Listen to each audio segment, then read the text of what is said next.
super excited to introduce my guest. He's a legendary producer, having produced more than 100 television shows. He's the winner of 3 Emmy Awards. I want to welcome Thom Beers to the podcast. Welcome to the show. Thanks, Billy. It's great to be here. It's great to see you, Thom. So I want to just set it up a little bit. You know, I created this podcast to inspire young artists to follow their dreams. You know, if a kid like me can come out to Hollywood at 18 with $200 in his pocket, a one-way ticket, not knowing a soul out here, and make the dream a reality, then it's doable. It's possible. If I can do it, then that listener out there can do it too. If somebody like you know, I mean, we go back. I was thinking about how far we go back. It's just to set it up for the audience. I was 15, 16 years old. It was 1981, 82, somewhere around there. I ran away from home. I was running the streets of Brooklyn, running with the wrong crowd, some wise guys. You know, I was looking up to guys in the neighborhood that were getting in trouble. And I saw my idol get shot in the head, and he got shot 5 times in front of me. And I knew that this was not the life for me. I knew I had to change my life. And I was in fear for my life. I was running from some guys. And I remember coming down my block and seeing Steven Gucciardo, my neighbor. He used to have a white Mercedes Benz that had a license plate that said Gooch. And I thought he was like just the coolest guy in the neighborhood. And, you know, he was always dressed up really nice, and he was always going somewhere. And I would always say, where you going? Take me with you, you know? And he told me he was going to, you know, the theater to, you know, acting. And I was like, please take me with you. And, you know, one day he took me down to Luba's loft, and there was a theater group called the New Family Theater. And there was a bunch of young actors out there, and they were putting up plays. And I was 16, and I was looking for family. I was looking for a place to fit in. I was kind of lost. And I found exactly that. I found a new family in the theater. And I was so inspired by you guys. You know, there was a great group of actors, and you were putting on plays. I mean, I believe, was it Sorrows of Stephen you did? Or... Absolutely. We did Sorrows of Stephen, you know, did a number of plays out of that little theater. You know, yeah, that was the beginning. I mean, Billy, you know, you talk about, you know, coming from nothing. I mean, you know, I came out of, you know, a small town in upstate New York, a little town called Batavia. And, you know, I basically went to college in University of Massachusetts, Amherst, and University of Colorado. And, you know, I worked my way through 6.5 years of college as a janitor. You know, I mopped floors. That's how I got through, I got my college education. And, you know, I got a couple of breaks, moved to New York as an actor. That's when I met you. And, you know, like everybody else, we're just kind of struggling and working our way through. But, you know, the thing is, I've always learned, you know, my trajectory, you know, was interesting because I found that I was always kind of meeting and being mentored by a lot of really, really smart and talented people. And that kind of, you know, went through my entire career. I got a job working for Lee Strasberg in New York, with a great acting teacher. And I worked for him at his house, you know, for a couple of years. And at the time that I met George Firth, who was a great playwright who wrote Merrily We Roll Along, and wrote a number of plays, musicals, and he got me work, you know, working for other, you know, well-known actors. But, you know, what's really interesting is that, you know, I realized I ran into this crowd that was, John Guar, a playwright in New York, and he and a number of Terrence McNally. These guys used to, you know, go off and sneak off to AA meetings, even though they didn't have drinking problems. They just went for great stories, you know. Anyway, it was a really interesting world. And, you know, I got it from there as an actor, and I had no, you know, I was kind of always broke as an actor, but then I became a director because I just didn't really like the odds of being an actor. And so I went from there, and then I got a job working in TV commercials as a PA, and I worked my way up through that. And I got a job, you know, ended up being producing TV commercials, a number of commercials for McDonald's and Ford, $1 million TV commercials. And then went off to Atlanta, got a job working for Turner Broadcasting, worked for Ted, you know, and I traveled around the world with this documentary unit and environmental unit. And I'm one of the creators of Captain Planet and the Planeteers. And I worked my way through, you know, to work with, you know, I was Jacques Cousteau's was executive producer for 6 years. I was the executive producer of National Geographic Explorer from Turner Broadcasting. And, then I got hired ultimately by Paramount, and I moved to LA and started, so I mean, the journey, it was a 30-year journey. So when people are in a hurry to get somewhere, I always say to them, it's like, number one,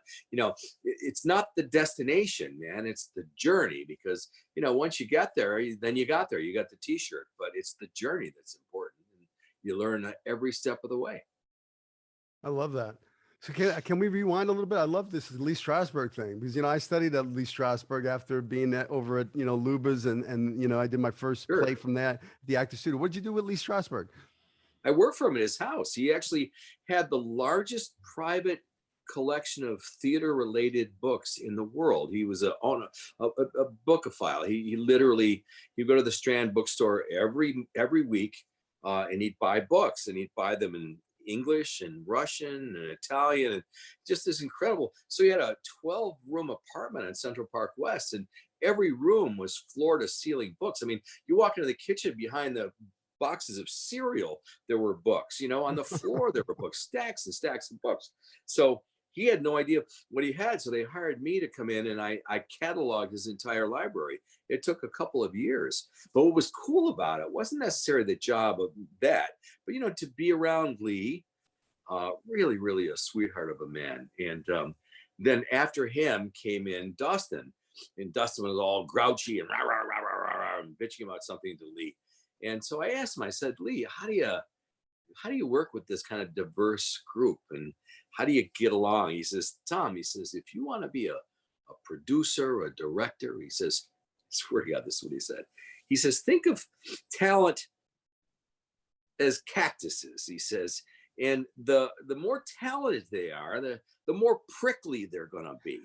Because in your job as a director is to embrace that cactus and ignore the little pricks. I was like, wow, what a great piece of advice, And I mean, I took that to heart. I remember him coming in one day, and he says, Thom, he says, what'd you learn in college? And I said, Lee, I don't know what I learned. I said, I kind of did a lot of skiing. I was in Colorado, Massachusetts, and I did a lot of plays, and I partied a lot. I mean, I don't know what I learned. And he walked away, and I thought, oh my God, I've disappointed my great mentor, that, by this stupid answer. And he came back about 2 hours later, and he said to me, he said, Thom, he says, you learned more than you'll ever know. And that was it. But it was great. It was great. I mean, being around that library particularly was really cool, because when I find a book, I remember once finding a group of in a folder, stuffed in a book, of Arthur Miller's love letters to Marilyn Monroe, which have never been published, never been seen. And I had the opportunity to spend an afternoon just reading Arthur Miller's love letters to Marilyn Monroe.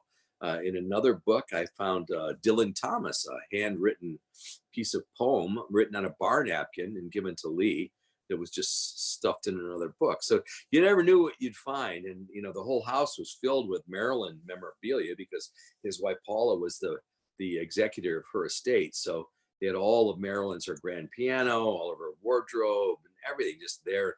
I remember one time, Lee had two kids, David and Adam. At the time, they were maybe 5 or 6. And I came into the house one day, and they were playing catch with a baseball, and they were bouncing it off the walls and down the hall. And I picked this ball up, and I looked at it, and it was autographed by Babe Ruth and Joe DiMaggio. I'm like, oh my God, these kids are fucking playing catch with this thing. It's like, oh, it was just like, oh. But no, that was life.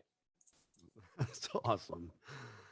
So let's go rewind a little bit. So, you're one of the biggest producers in television. I mean, I looked at your IMDb, and I was like, 123 producing credits. I'm sure that's even wrong.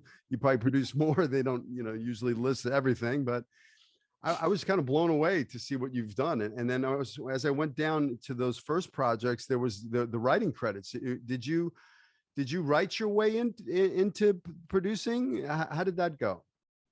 Writing is an interesting craft. I remember, was it Thornton Wilder? he wrote about writing, playwright. He said, I equate writing to eating glass. So writing was never my strong point. As a matter of fact, I remember when I started my company, Original Productions, I went into it with a partner named Tom McMahon, and I did it specifically because he was an amazing writer. And working with him gave me the confidence to write my own material.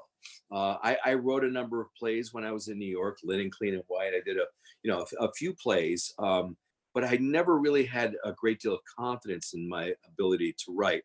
But as the years went on, and I found myself doing more and more rewriting and then ultimately writing, but it never, I have to admit, it wasn't my strong point.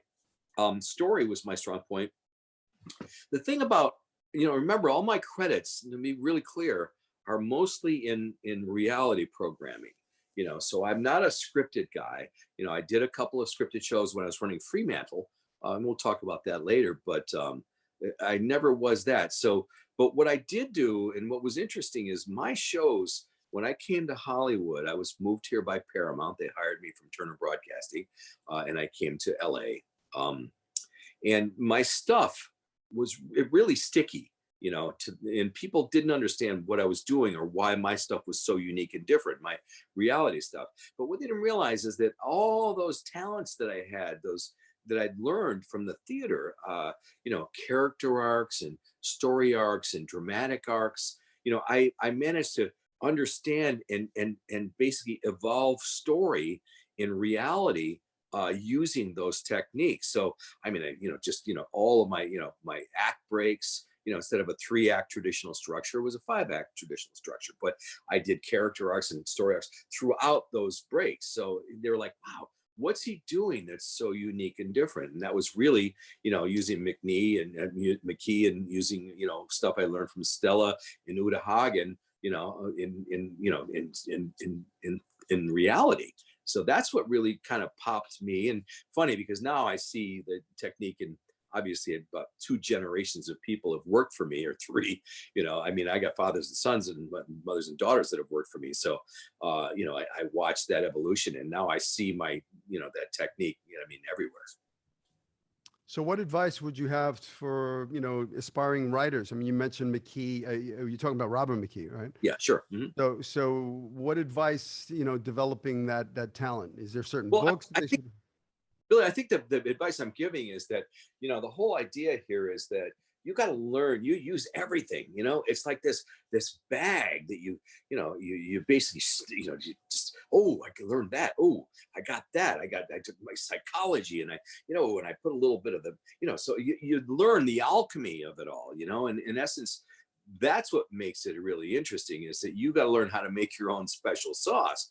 And you got to do that by basically being involved in every aspect of this business. I often say that. I mean, I just, oh God, I always hate when people come into me, and young people particularly, say, hey, I want to be in development because I got great ideas. And I'm like, dude, I really don't give a shit about your ideas, to be I mean, how do you make it work? How does it, can you actually produce that idea? And the only way you're going to know that is if you've been through every other phase of the business. If you understand talent contracts, if you understand music contracts, if you understand distribution, you understand ratings, you understand demographics, all the stuff that, you understand production, you understand budgets. That's all the shit you got to know before you say, I got a great idea. I mean, I learned all that stuff before I started basically making television shows. And that's, again, what made me and gave me the advantage, because I knew, here's the thing. I spent 12 years or 11 years at Turner Broadcasting as a network executive after I was an actor and a playwright, and I worked for Strasberg and did all this stuff. So then I went into the network side. So when I came out of that, I knew when I walked into an office, I knew the first 6 questions that executive was going to ask me, because I was in that seat. And I knew that, and it's funny, because I often would say that when I was an executive at Turner, I would watch a producer come in I never met before. And in my mind, I go, are you the one that's going to fuck up my career? Are you that person that's going to fuck up my career? So that's the first thing you think about. So then the second thing is, well, geez, who is this guy? Is he a storyteller? You know, is he good at at his craft? You know, is he interesting? You know, is he fun to be around? Is he going to basically give me stuff that I don't expect? You know, all those things are that's what the executive's going to ask. You know, obviously they're going to ask the silly questions like, well, can you do it for this budget? And is this going to sustain into a series? I mean, those are just those redundant, you know, silly ass executive questions. But more importantly, it's the subliminal information that you get. Now, here's the thing, and Strasberg taught me this. And I remember seeing Alan Ayckbourn's play, The Norman Conquest, which I don't really if you remember, but it was a play that took place over 3 different nights. And every night it was the same play, but it was in a different room. So the first night is in the living room, the parlor, and then the second night you're in the kitchen and the hallway, and the third night you're in a bedroom. You know, so each of the rooms, but it's the same play. So when somebody makes an exit the first night, you know, the second night they're making an entrance into the next scene on the other side that you don't see the first night. You know, but Strasberg always taught you that. Is always say, look, you're never ever, when you walk on stage, you're not making an entrance. You're making an exit for someplace else. You got to carry that life in with you, right? Now, as a producer, what do I want to do when I meet a talent or an executive for the first time?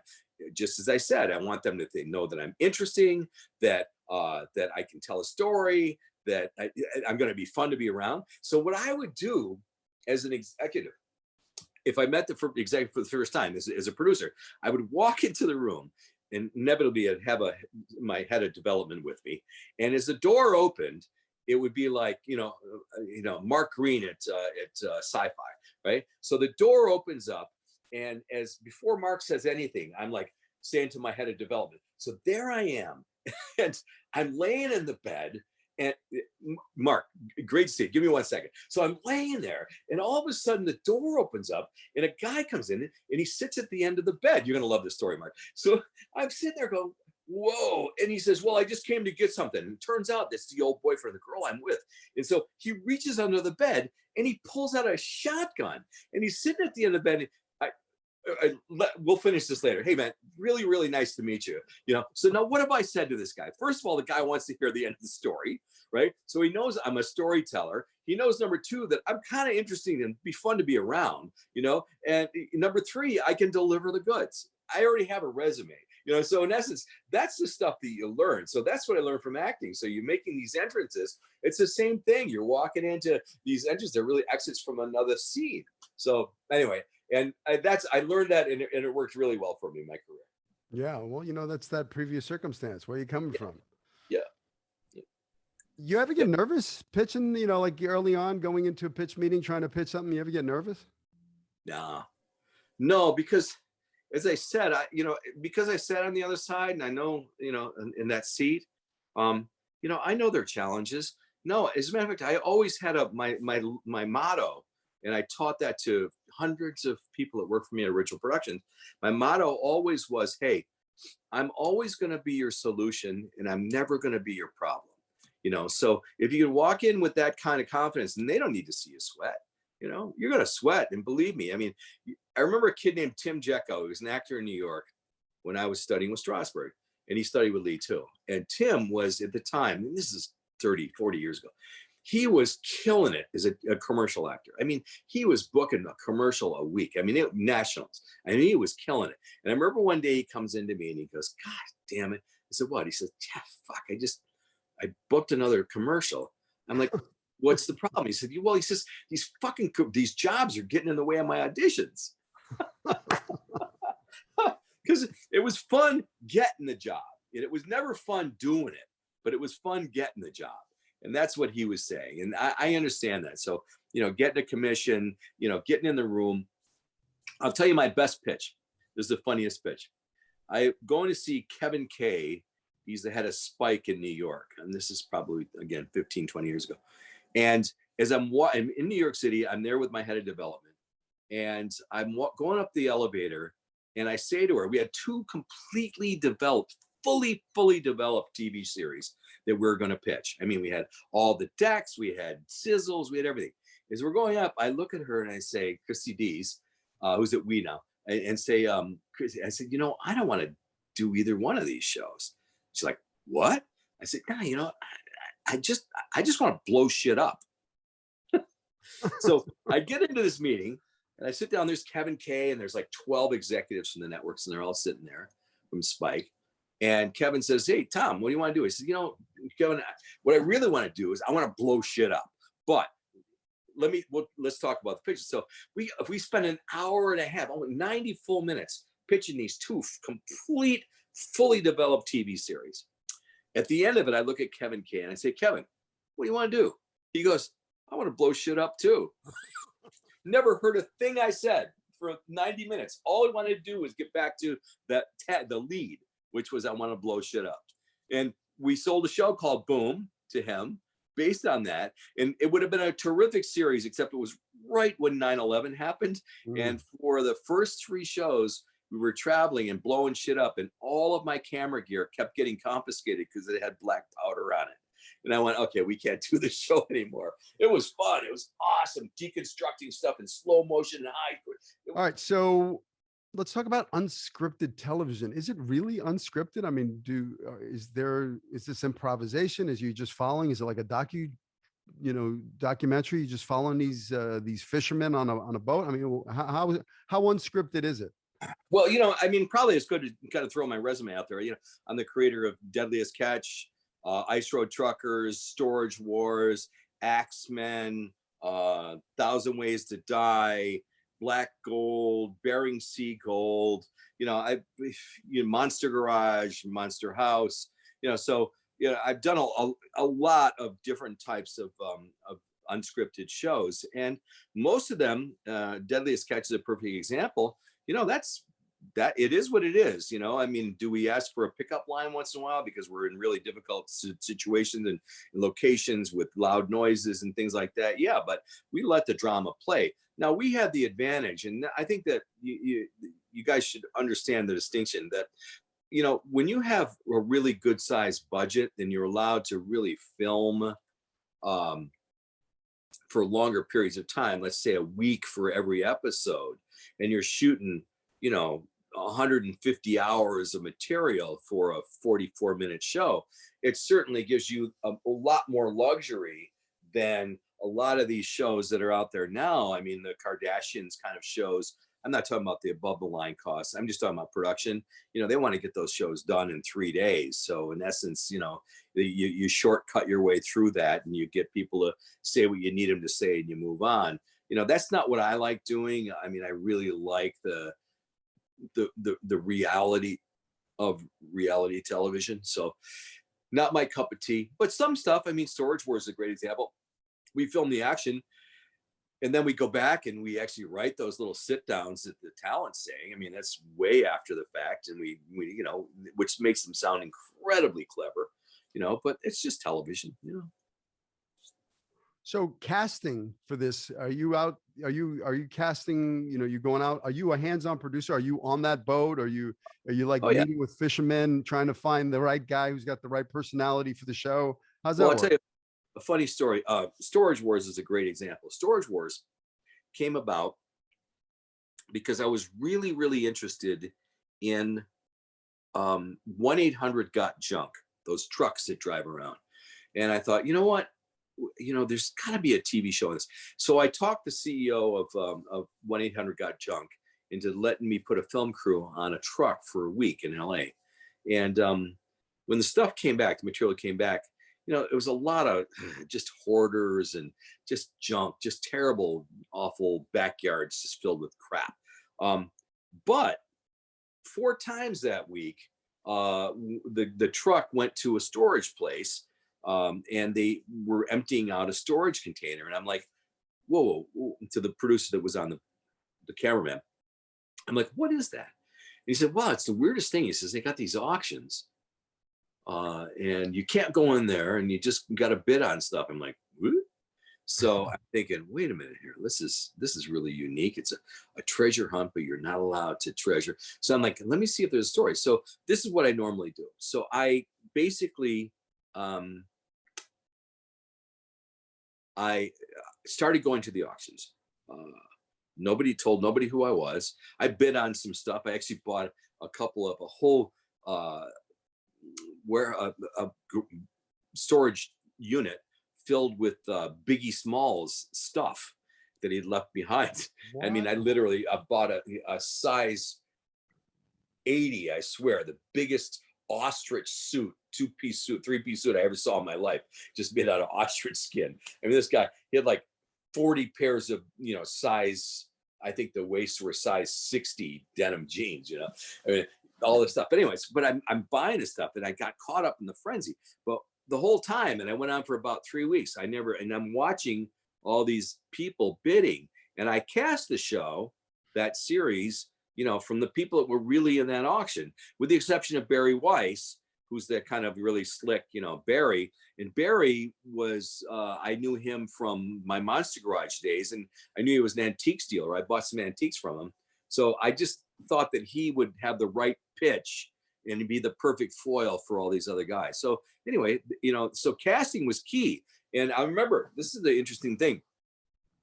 There was a couple, Jared and his wife. God, why am I drawing a blank with her name? Anyway, I didn't want her because I thought she was really dull. But my producer said, you know what? She's great. You just got to let her play out a little bit. And I did. And she ultimately, the two of them became big stars in the series. So, you know, you'd never know. But the key to it is that you just keep your mouth shut, get in, listen, and kind of figure out, all right, who's got the dynamics? You're looking for archetypes. You know, you've got, you know, who's the wise ass, you know, who's the powder keg, you know, who's the up and comer, you know, who's the down and outer, you know, so now there are all these archetypes that you can kind of really, and when you start to blend them and you put them together, you kind of realize that you've got, you know, a mix and match, but it really works. That's the alchemy of it all. I was reading that you were nominated for how many Emmys?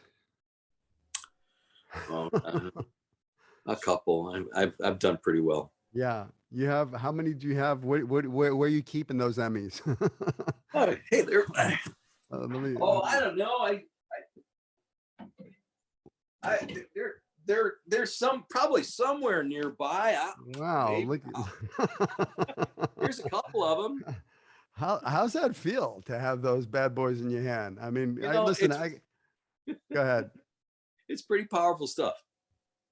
You know, they're pretty cool. You know, the tough part is, you know, losing. I probably lost the first 4 years in a row, and that was like, oh, that one hurt. So grabbing these bad boys was kind of fun. That's pretty awesome. Oh, there's other. Oh no, you've seen enough. Yeah, you got more? Yeah.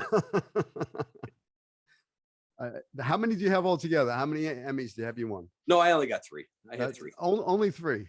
That's all, huh? Yeah. That's awesome. So which show has been the most challenging to produce?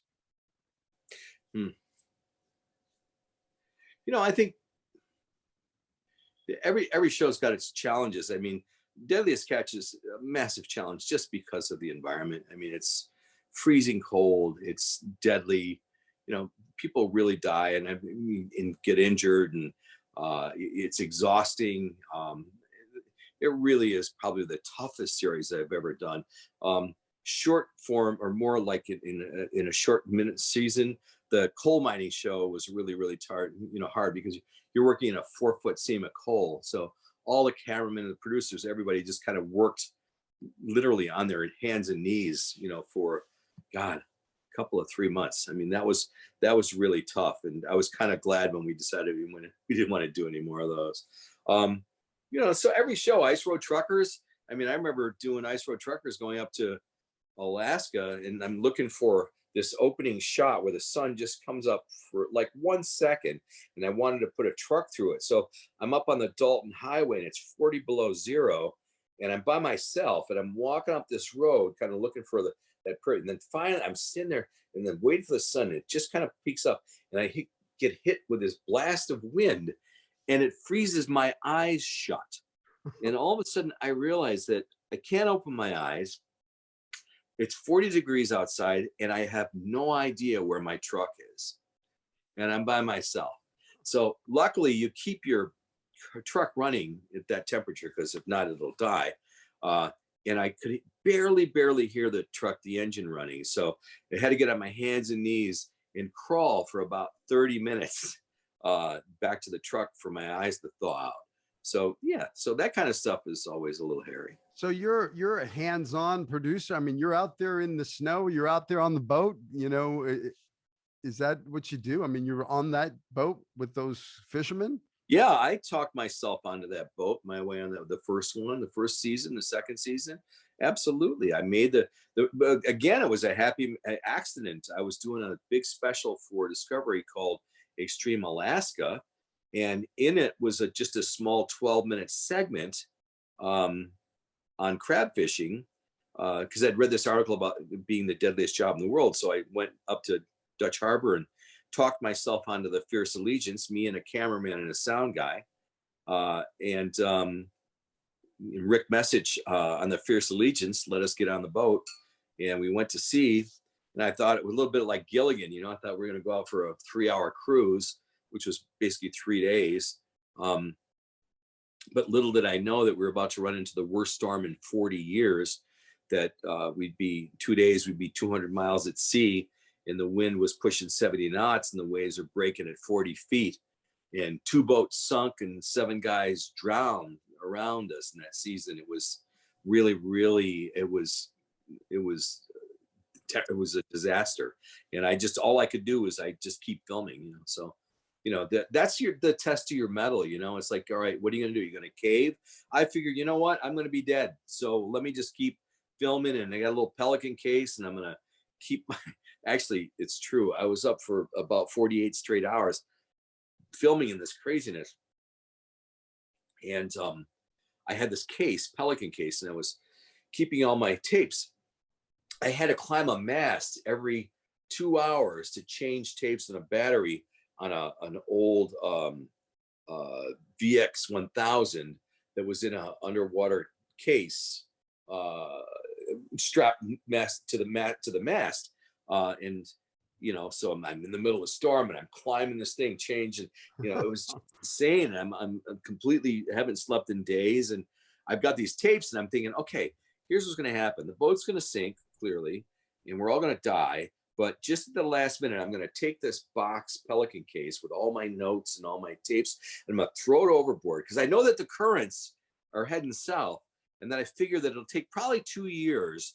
But 2 years, that Pelican case is going to wash up on shore in Santa Monica, and some kid's going to find it and hand it to his Emmy award-winning editor father, who's sitting at the beach, getting a sunburn. And he's going, "Daddy, look what I found." And then they would make my show, and at least the story would survive. But no such luck. But tenacity was, I came back from that, and I remember getting off that boat, and I was absolutely feral. I mean, I grunted for the first 24 hours afterwards. I was just like, "Ugh." I was insane, out of my mind, and it changed me. It changed, it changed my trajectory too, because that show, was my first great big, hit and monster hit. And it still is 18 seasons later. So let me get this straight. That was you like getting some footage for like a sizzle reel to go pitch this thing? No, it was me getting, I'm sorry, I finished that. It was me getting filling a 12-minute segment in a 2-hour anthology. Okay. And so I got the 12 minutes, but I was like, I'm like, dude, this is insane. And so I jumped on a plane and flew to DC with a small sizzle and said, look, you guys, there's something really, really big up there. And so I talked Discovery into giving me another $60,000 to make an additional 1-hour special just on crab fishing. And that's what triggered Deadliest Catch. That show, by the way, was still to this day is probably the most profitable show in the history of the Discovery Channel. So it just cranked huge numbers. I mean, it just popped massive numbers. And that was what, in 1997, 1998. So the show, how many years was the show on the air? It's still on the air. It's still being produced. It's 18 seasons. 18 seasons. Yeah. Wow. Yeah. That's amazing. That's cool. I got to tell you, you're a genius, because I know you do a lot of the voiceover. You use your acting, your talent as a voiceover. So, I mean, I would say cha-ching because I mean, you get residuals as a voiceover artist, right? Well, that was a happy accident too. Yeah, obviously I'm a trained, I have a trained actor and a trained voice, but I didn't get into that because I wanted to be a narrator. I got into it because I was doing that Extreme Alaska show, and Scott Glenn, the actor, was narrating the show. And I finished the 2-hour special, and I sat down with Scott Glenn, and he narrated it. Paid him $20,000 back in 1998. And I love that because he's like, I love doing these narrations. He says, it's great pocket change to me. And I'm thinking at the time, $20,000 is pocket change? Holy crap. You know, that's some success. Guy was good. I mean, he nailed it. I mean, first time I never saw such, the guy was just a consummate pro. But what happened was when the head of the network saw the show, finally, just before I delivered it, and 2 months later, I got a panic call from the producer that I was working with, who said, oh my God, he says, you know, Mike Patrone just saw the show, and I know it's supposed to be called Extreme Alaska, but it's too extreme. And he said, he sold it to cruise ships, and this is too extreme, and you got guys with frostbite, and people are dying. And he's like, you got to change this. And by the way, it's a great lesson to learn. And he said, look, you can do it or we can do it. And I said, no, I'll do it. I'll do it.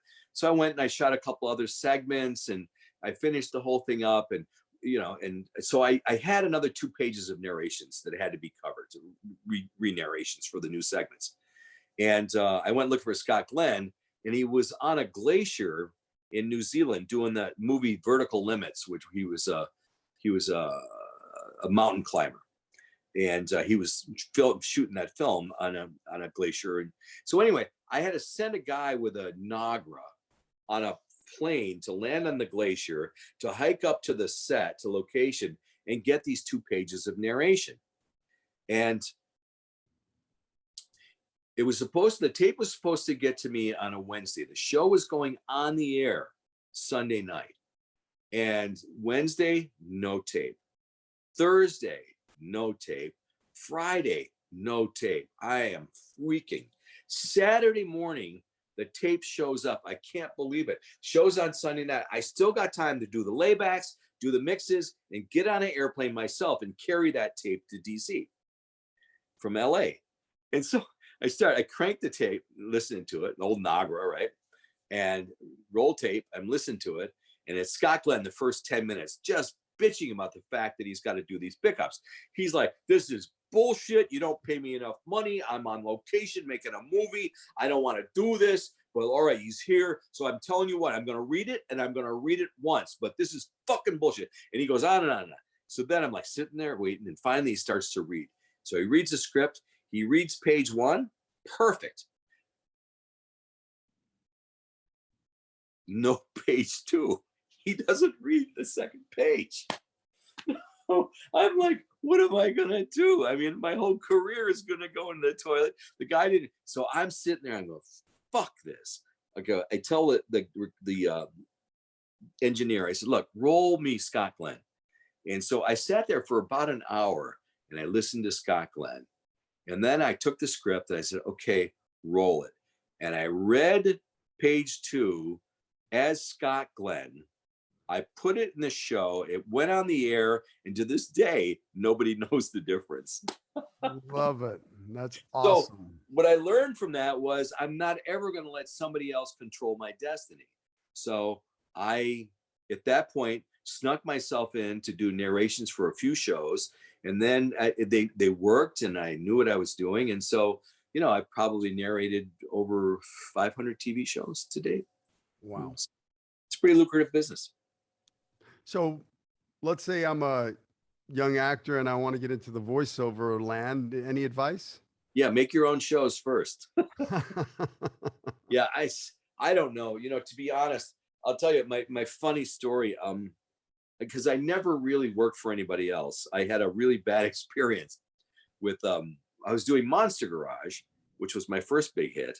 And it had a specific voice. It was Jesse and his gang of maverick mechanics rip, grind, and burn, transforming ordinary street vehicles into monster machines in the Monster Garage. So it had this kind of cadence, and And I got this call one day from a creative director, an agency in Chicago.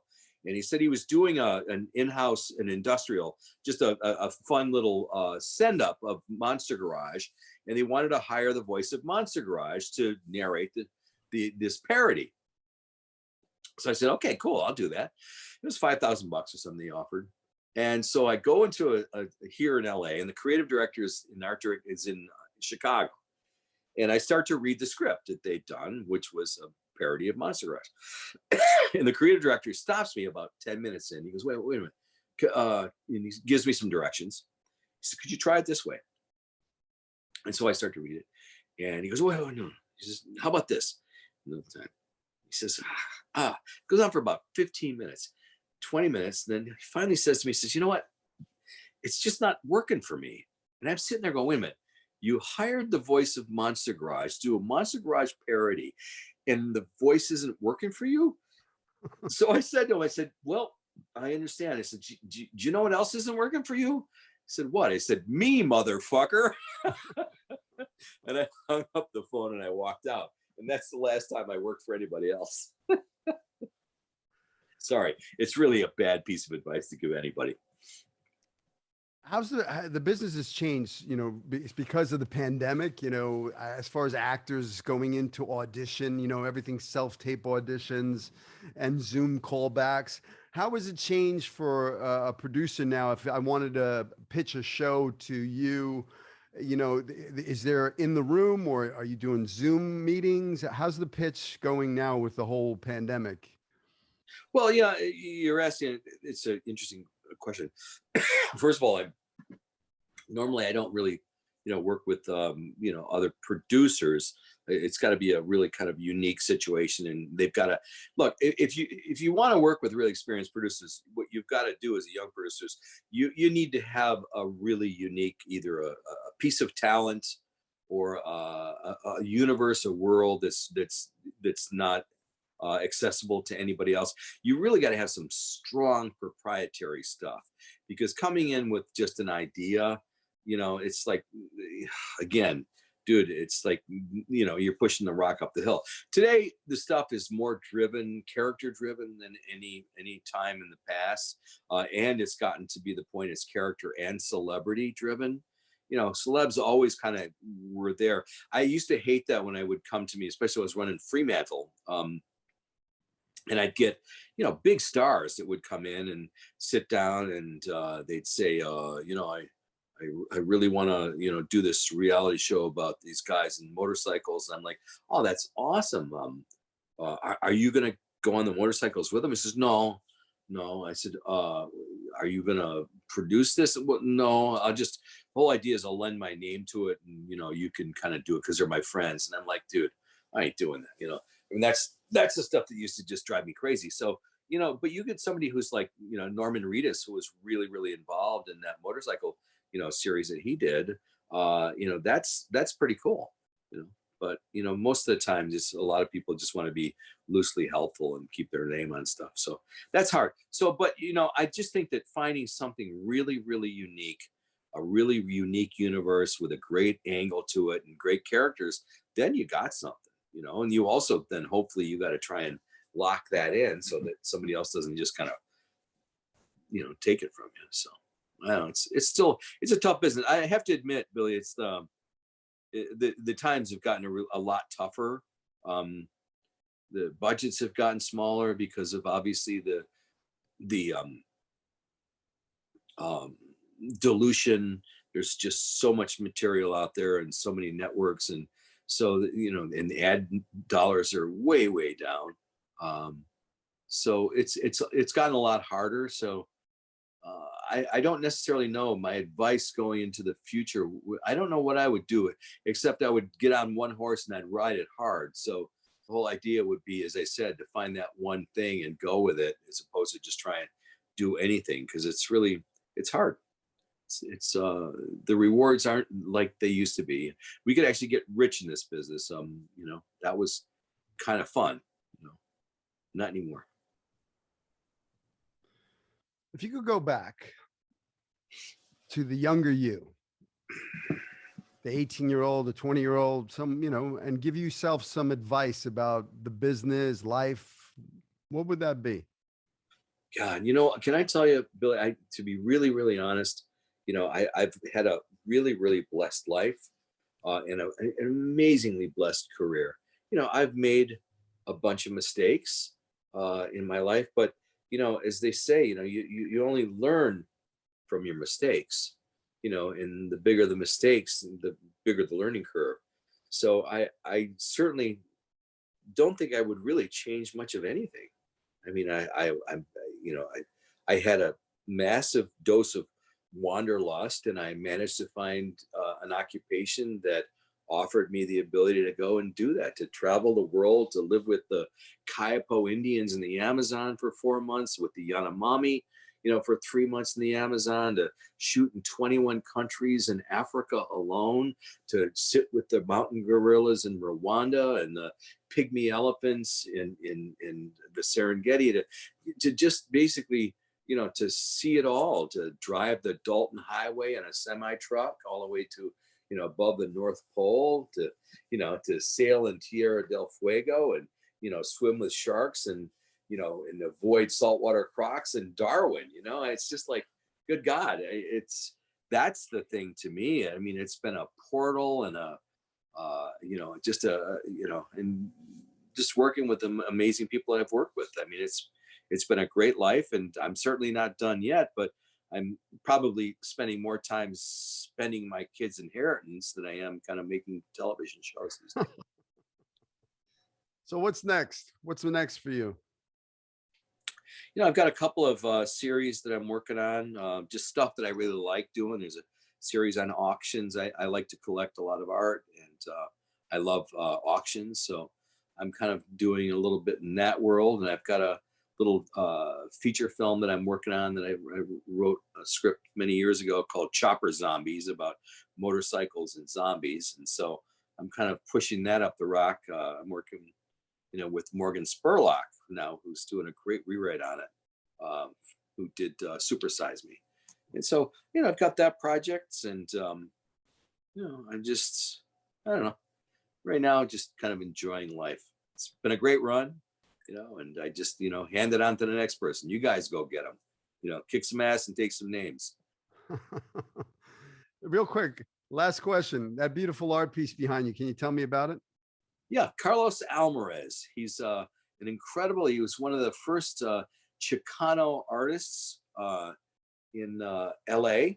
I did a doc about his life. It's called Playing with Fire, Carlos Alvarez. It's on Netflix. Really, really interesting and unique life. He passed away 30 years ago from HIV, and but he just lived a really kind of a meteoric life. And there's another piece right here. This is a beautiful piece called Pasa Dobla that he did as well. So I've got a lot of his work kind of around, and I just love his stuff. He was an incredibly talented colorist more than anything else. I mean, his colors, as you can see from those pastels, they're spectacular. Beautiful. They did LACMA, the LA County Museum of Art, did a beautiful retrospective of his stuff about 3 years ago. So that's awesome. Thom, I can't thank you enough for coming on the show and sharing your wisdom and knowledge. Thank you so much. Billy, it's my pleasure. And, congratulations to you and all your successes. And, let's just keep fighting the good fight. I look forward to seeing you again. We got to get together, sit down, break some bread. All right, buddy. All right. Take care. Cheers. Thanks for doing the show. Hey, thanks for watching. I hope you enjoyed it. If you want to see more, you can click here to watch the full podcast. Please make sure you subscribe. Please leave a comment if you have any questions you'd like me to answer on a future podcast. Make sure you turn on the notification bell so you'll be notified next time I post a video. And I will see you next time. Take care. Have a great day. Bye-bye.